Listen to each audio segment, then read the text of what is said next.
வணக்கம் நண்பர்களே. நடைபெற்று முடிந்துள்ள 2024 மக்களவைத் தேர்தலில் மொத்தமுள்ள 39 தொகுதிகளில் 15 தொகுதிகளில் நாம் தமிழர் கட்சி 1,00,000க்கும் அதிகமான வாக்குகளை பெறும் என அக்கட்சியினர் நம்பிக்கையுடன் உள்ளனர். இதனால் கட்சியின் தலைமை ஒருங்கிணைப்பாளர் சீமான் மகிழ்ச்சியில் உள்ளார். நாம் தமிழர் கட்சியை பொறுத்தவரை 2016ஆம் ஆண்டு நடைபெற்ற சட்டமன்ற பொதுத் தேர்தலில் முதல் முறையாக போட்டியிட்டது.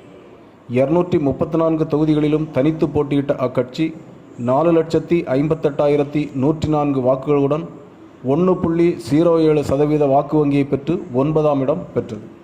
2019 மக்களவைத் தேர்தலில் 39 தொகுதிகளிலும் தனித்து போட்டியிட்ட நாம் தமிழர் கட்சி 16,72,180 வாக்குகளை பெற்றிருந்தது. இந்த தேர்தலில் அக்கட்சியின் வாக்கு வங்கி 3.89% உயர்ந்தது.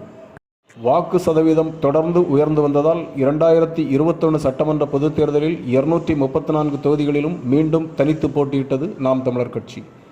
இந்த தேர்தலில் 31,08,906 வாக்குகளுடன் 6.72% என்ற நிலையை எட்டியது. இந்நிலையில் நடந்து முடிந்துள்ள 2024 மக்களவைத் தேர்தலில் மொத்தமுள்ள 35 தொகுதிகளிலும் தனித்து களம் கண்டுள்ளது நாம் தமிழர் கட்சி.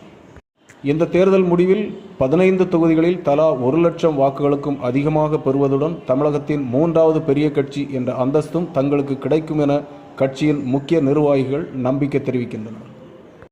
குறிப்பாக திருவள்ளூர், வடசென்னை, ஸ்ரீபெரும்புதூர், காஞ்சிபுரம், கோயம்புத்தூர், திண்டுக்கல், திருச்சி, பெரம்பலூர், நாகப்பட்டினம், தஞ்சாவூர், சிவகங்கை, தூத்துக்குடி, விருதுநகர், தென்காசி, கன்னியாகுமரி ஆகிய 15 தொகுதிகளில் 1,00,000க்கும் அதிகமான வாக்குகளை பெறுவோம் என அக்கட்சியினர் தொடர்ந்து நம்பிக்கை தெரிவித்து வருகின்றனர்.